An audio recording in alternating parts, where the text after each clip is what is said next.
It's fear of judgment. And the only way through is through. This isn't just an issue with a teenager. This is all of us. This is how many of you can relate to what she's going through. Ask questions that you actually care about, not what you think your audience will care about. Hi. How are you? I'm good. There they are. What's up? So we were in your Sacramento meetup, and you spoke to her a little bit for like a minute, giving her some tips on just going out and being brave about, you know, daily action. So here she is. Hey, Jessica. how did it go? It was good. What I remember from that was you were talking about like the 2% rule, like slowly going, but how do I get out of like my comfort zone? And I don't know. I'm just like scared to do new things and Like what? like talking in front of people like this is kind of scary to me. Oh, so look, you're already doing it. Hey now. Great, check that off the list. What else? What's next? I'm not sure. It's just like I have a fear of like going in front of people and being scared that I'm gonna mess up, and it's just something I need to get over, but I don't know really how to start. And this is what most people are afraid of. It's still my biggest fear is disappointing people. So what's the stage that you want to perform on? Do you want to be a speaker? Do you want to sing? Do you want to dance, perform, make videos? Like, what do you want to do? It's just kind of like in general, like even with just being like at school and like being a leader at school and being able to talk to other people. So what's one thing you want to do at school to be a better leader?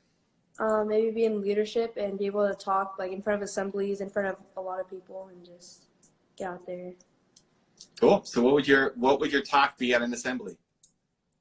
I'm not sure. It's just like the idea of actually being out there and doing it. Nothing like specific right now. You could talk about the fear of getting up in front of an assembly. Yeah. I don't know. It's just I don't know what it is that's like stopping me from like doing it, but there's always something that's like, oh, don't do it. You're gonna embarrass yourself, or I don't know. It's fear of judgment. Yeah. It's fear of judgment, and the only way through is through. Like the worst thing you can teach yourself is, I want to do this thing, but I'm too afraid, and so I'm not going to do it. Because the next thing that you want to do, you're going to say, I can't do it. And then the next thing is, I can't do it. And you need to start showing yourself that you can do it. Okay. So the greatest thing you can do is, talking about the 2% difference, you get an idea and you put it to immediate action. So the fact that you came out and said that you want to speak at an assembly means it's a great idea, because it came from you.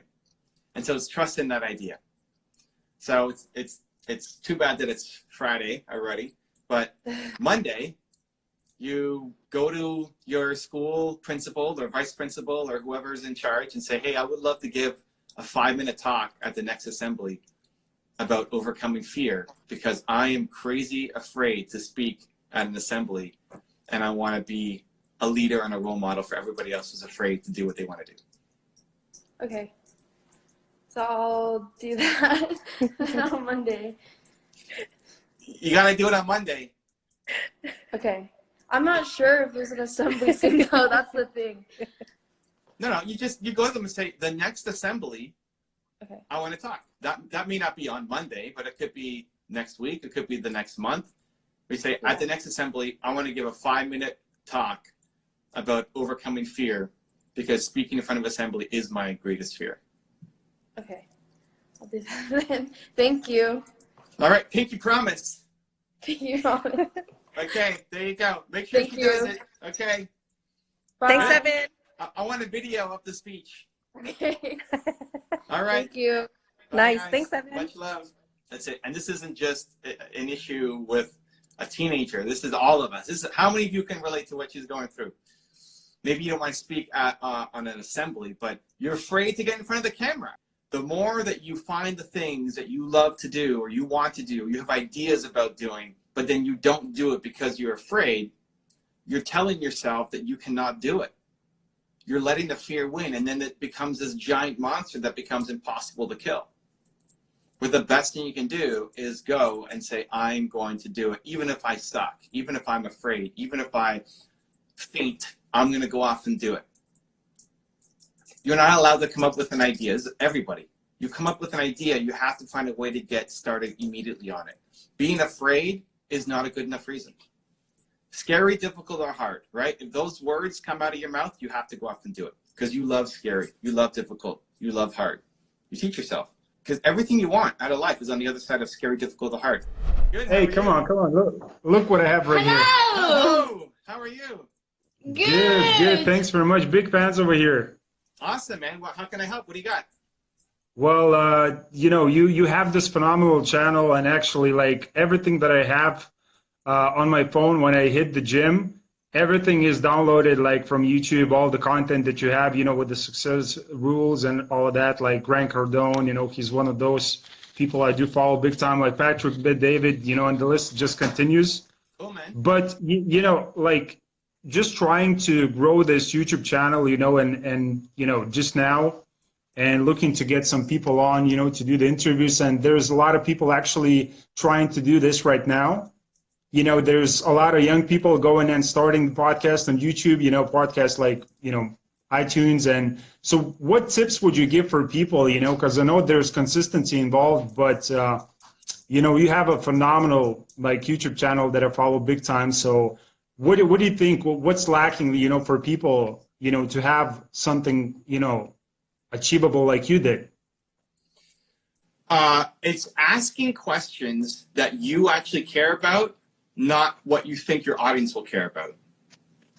So the best thing you could do is you only bring on people who you actually care about. For whatever reason, like your ultimate goal might be to have Grant or Patrick or whoever on your channel. Awesome. You might have to build your way up to making that happen. But definitely, your build your way up model, you're asking people on who you actually love and you want to learn from. And then you turn it into a coaching session for you. So what are you struggling with that this person can help you with? Whether it's your business, your personal, your social media, you're bringing them on for a reason to coach you. So your very first question is something that is going to really impact you. So here's what most people do when they're doing an interview. They say, hey, welcome to my show. So glad you're here. Hey, for my audience who doesn't know about you, just give us a quick, intro to who you are. Never do that. Because what you're going to get, if you ask me that question, I would give you my stock answer. And then it's the same intro that I've given on 40,000 other podcasts.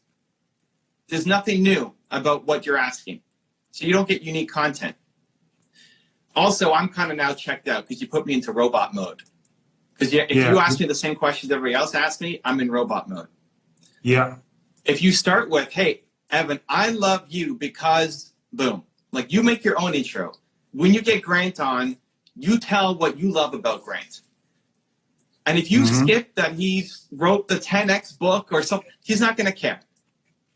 Don't worry about reading. Never read their official bio. Yeah, tell them sense. why you love them.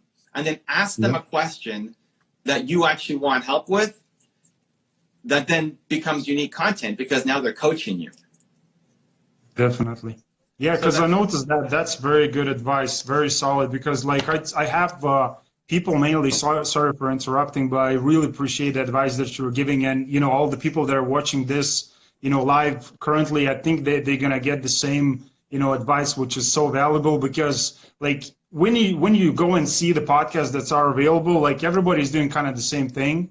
And what you're saying is so true. If you're just being true to, to the guest, like if you really care about the guest and you ask him, personal questions that are important to you and you want to, show him that you really appreciate him instead of asking the same kind of a, you go to Google and find these questions like what's your name, what's your story? Like it's the same stuff. I mean, there's just so many questions you can ask at the end of the day.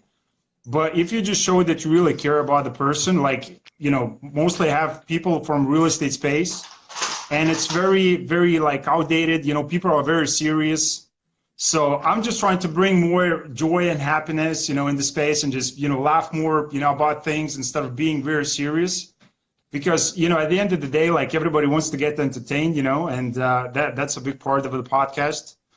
So, but it's so true what you said, you know, if you just focus on a person and, you know, give him more kind of, yeah. This is really hard. Most people don't do it. Most people think about, who's my audience? My audience is real estate agents or real estate investors. So here's what they're going to care about. Don't do that. It's what do you care about? If you have a podcast or interview show and want me to be a guest on it, I have two options for you. There's a link right there next to me. Go click it, and I look forward to being a guest on your show.